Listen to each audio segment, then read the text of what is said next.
A história de Pôncio Pilatos, o governador romano, envolvido na crucificação de Jesus Cristo, constrói uma narrativa que vai além do significado religioso, tornando-se uma investigação histórica e moral convincente.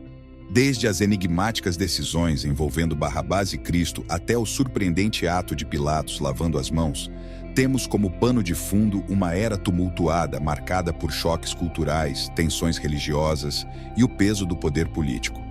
Nesta exploração, nos aprofundamos nas escolhas de vida e no destino final de Pôncio Pilatos, com o objetivo de desvendar o mistério que envolve esta figura central na história bíblica. Pôncio Pilatos é um nome que você encontrará com frequência nos relatos da crucificação de Jesus Cristo na Bíblia. Ele foi o quinto governador da província romana da Judéia e serviu sob o imperador Tibério, de 26 a 36 d.C. A atuação de Pôncio Pilatos desempenhou um papel crucial nos eventos bíblicos mencionados no Novo Testamento.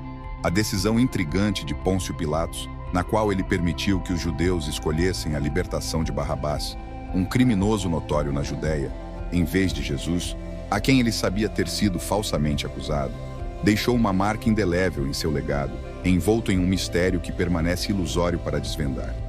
Apesar de sua esposa ter sonhado com Jesus na noite anterior e aconselhá-lo a não se envolver com ele, Pilatos acabou entregando Cristo para ser crucificado depois que o povo escolheu Barrabás.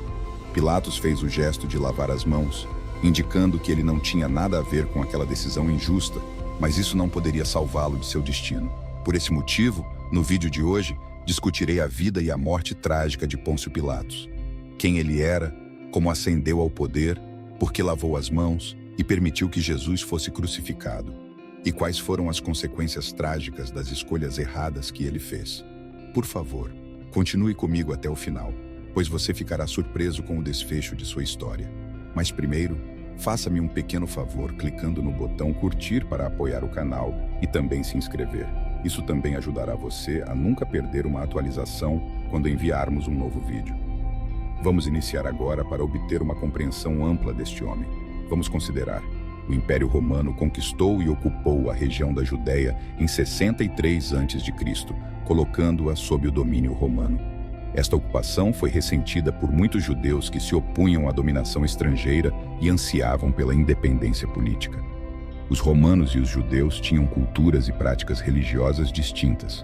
Os romanos eram politeístas, adoravam um panteão de deuses, enquanto os judeus eram monoteístas, acreditando em um Deus. Essa divisão cultural e religiosa resultou em crenças e práticas conflitantes sobre as quais o Império Romano impôs pesados impostos em suas províncias, incluindo a Judéia, para financiar suas vastas despesas militares e administrativas. O peso dos impostos, juntamente com outros tributos, era uma fonte de descontentamento entre a população judaica. Governadores e prefeitos romanos, como Pôncio Pilatos, foram designados para supervisionar as províncias. Sua autoridade incluía a manutenção da ordem na coleta de impostos e garantindo a lealdade ao Império Romano. A maneira como esses funcionários exerciam o seu poder, às vezes levava a conflitos com a população local. Os romanos às vezes demonstravam insensibilidade às práticas religiosas judaicas. Por exemplo, tentativas de instalar emblemas ou estátuas romanas em Jerusalém que entravam em conflito com as crenças religiosas judaicas contra imagens esculpidas provocaram indignação e protestos. Houve revoltas esporádicas e movimentos de resistência entre a população judaica contra grupos de domínio romano, como os zelotes, que procuravam resistir à autoridade romana através da rebelião armada, contribuindo para uma atmosfera de tensão e agitação. Os religiosos dos judeus desempenharam um papel significativo, pois acreditavam na aliança especial com Deus e se ressentiam de qualquer interferência estrangeira em seus assuntos religiosos. Os romanos, por sua vez, muitas vezes percebiam as práticas religiosas judaicas como peculiares e suspeitavam de potenciais sentimentos rebeldes, o que levou a uma série de tensões na região onde Pôncio Pilatos supervisionava, colocando-o, portanto, sob pressão em seu governo. O início da vida de Pôncio Pilatos não está extensivamente documentado, e os registros históricos fornecem informações limitadas sobre sua formação. O conhecimento disponível é baseado em breves referências históricas, textos e relatos do Novo Testamento na Bíblia. Pôncio Pilatos nasceu por volta do ano 26 a.C. e provinha de uma família que fazia parte da ordem equestre romana, uma classe social abaixo da classe senatorial, mas ainda considerada parte da elite romana. O local exato e a data de seu nascimento são incertos, mas os registros históricos sugerem que ele possivelmente nasceu no centro da Itália. A origem familiar e a educação precoce não são bem documentadas, e há poucas informações sobre sua educação ou início de carreira. Através de sua ligação com figuras influentes na política romana, Pôncio Pilatos foi designado para cargos-chave dentro do Império Romano. Sua entrada no serviço público é frequentemente atribuída às suas conexões e relacionamentos com indivíduos influentes em Roma. Não era incomum para pessoas da classe equestre assegurar posições dentro da administração romana através de conexões familiares ou políticas. A carreira de Pilatos no serviço público progrediu, e ele acabou se tornando o governador-prefeito da província da Judéia, cargo que ocupou aproximadamente de 26 a 36 d.C. Pilatos compartilhou uma quantidade limitada de poder civil e religioso com a Assembleia do Sinédrio Judaico, composta por 23 ou 71 anciãos. Como prefeito da Judéia, ele foi responsável pela administração civil geral da província. Isso incluía a aplicação da lei romana, a manutenção da ordem pública e a administração da justiça. O prefeito tinha o comando sobre as forças militares romanas estacionadas na Judéia, o que lhe permitia usar o poder militar para manter a ordem, suprimir rebeliões e enfrentar quaisquer ameaças ao domínio romano. Pilatos supervisionou a cobrança de impostos e tributos da população da Judéia, um aspecto crucial da governança romana, pois as receitas geradas pelas províncias ajudaram a apoiar o vasto Império Romano.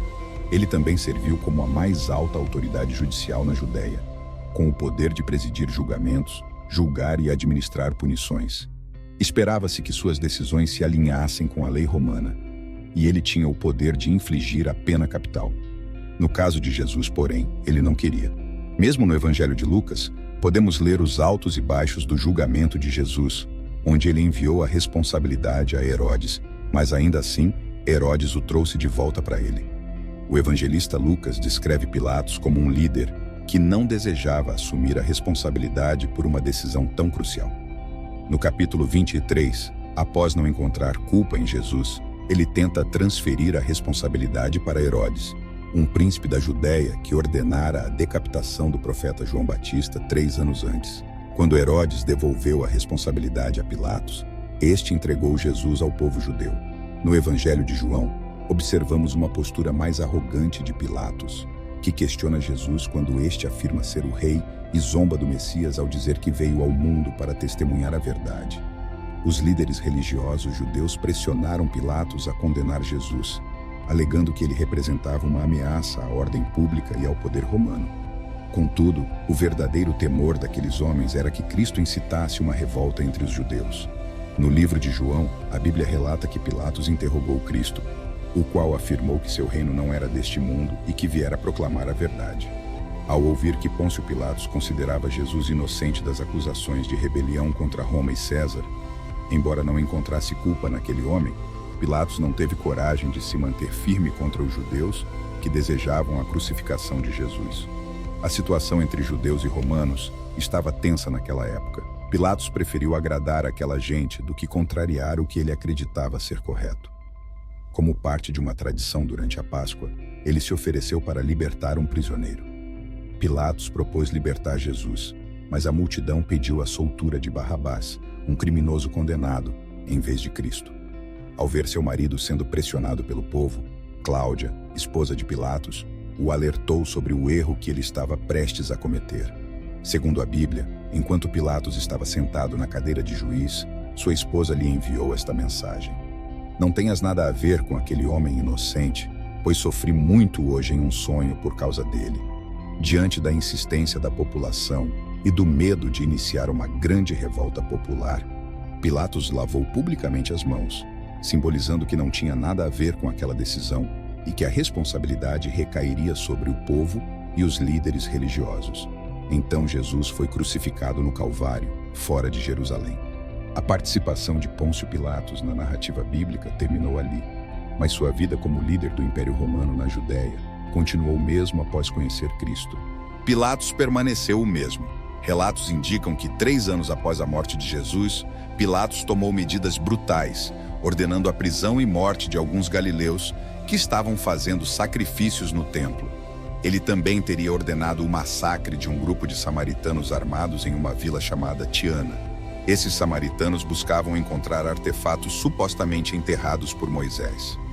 O líder deste movimento poderia ter sido uma figura semelhante a um Messias entre os samaritanos ativos naquela época.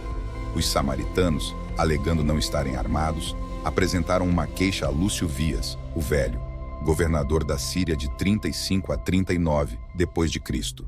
Isso resultou na convocação de Pilatos a Roma para enfrentar julgamento por Tibério. No entanto, Tibério faleceu antes da chegada de Pilatos, o que levou à sua remoção como governador por volta de 37 depois de Cristo. Após a morte de Tibério, o destino de Pilatos foi determinado pelo novo imperador Calígula, um dos líderes mais infames da Roma antiga.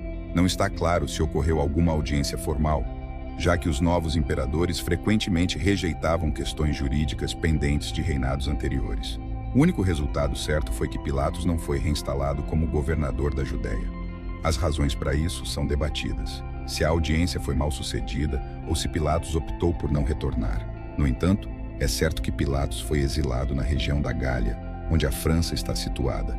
O historiador da Igreja primitiva Eusébio, escrevendo no início do século IV, afirmou que a tradição relata que Pilatos cometeu suicídio posteriormente, devido à desgraça. Eusébio, o historiador cristão primitivo, fornece um relato da morte de Pôncio Pilatos em sua obra História da Igreja. Segundo Eusébio, essa informação é derivada da tradição e ele não oferece detalhes ou fontes explícitas. O mesmo escritor, Joséfo, no 18º livro das Antiguidades, relata que Herodes, um tetrarca nomeado rei por Cláudio, matou Tiago, irmão de João, com uma espada, e que Pedro, depois de ser preso, foi posteriormente crucificado. Joséfo relata em muitas obras históricas que Pilatos enfrentou calamidades que o levaram a se tornar seu próprio assassino e carrasco. A informação sobre o suicídio de Pilatos é atribuída a diversas obras históricas, embora não sejam especificadas quais obras forneceriam referências diretas para corroborar essa afirmação. O uso do termo relatado sugere que Eusébio está transmitindo informações que faziam parte da tradição mais ampla que circulava na época, em vez de se basear em evidências documentadas específicas. Os estudiosos abordaram o relato de Eusébio com cuidado devido à falta de corroboração independente e ao fato de que o próprio Eusébio reconhece a informação como parte da tradição. A narrativa sobre o suicídio de Pilatos pode ter servido a um propósito teológico, enfatizando a retribuição divina por seu papel na crucificação de Jesus, em vez de ser fundamentada em evidências históricas concretas. Houve alguns argumentos contra essa afirmação, embora os primeiros historiadores, como Daniel Schwartz, argumentem contra a rejeição das afirmações de Eusébio. Fontes um pouco mais notáveis, incluindo o filósofo do século II, Celsus, questionaram por que, se Jesus era Deus, Pilatos não havia sido punido. A Origem do Apologista Cristão escreveu por volta de 248 d.C., sugerindo que nada de ruim aconteceu a Pilatos, porque a responsabilidade pela morte de Jesus era dos judeus e não de Pilatos. O suposto suicídio de Pilatos não é mencionado nas obras de Joséfos, Fo ou Tácito. Paul Meyer sugere que o destino de Pilatos provavelmente envolveu aposentar-se como funcionário do governo e tornar-se um aposentado. O ex-magistrado romano, em vez de ter um fim mais desastroso, Joan Taylor observa que Fo discutiu Pilatos como se ele já estivesse morto na embaixada para o gás, escrito alguns anos após o mandato de Pilatos como governador. Pôncio Pilatos permanece como um lembrete comovente da complexa interação entre a moralidade do poder e a convicção pessoal. Seu papel central na narrativa da crucificação, marcada por momentos de ambiguidade moral e conveniência política, continua a cativar mentes ao longo dos tempos. A enigmática lavagem de mãos, as escolhas relutantes feitas sob a pressão e as consequências finais enfrentadas por Pilatos pintam um quadro vívido de um líder dividido entre forças conflitantes. Seja no reino da fé, ou nos anais da história, a história de Pôncio Pilatos continua sendo uma exploração atemporal da condição humana, levando à reflexão sobre o impacto duradouro das escolhas feitas no crisol de momentos cruciais. Se você gostou deste episódio neste canal, compartilhe, curta e comente o que você pensa sobre essas afirmações sobre a morte e as obras de Pôncio Pilatos, que crucificou Jesus. Obrigado por assistir.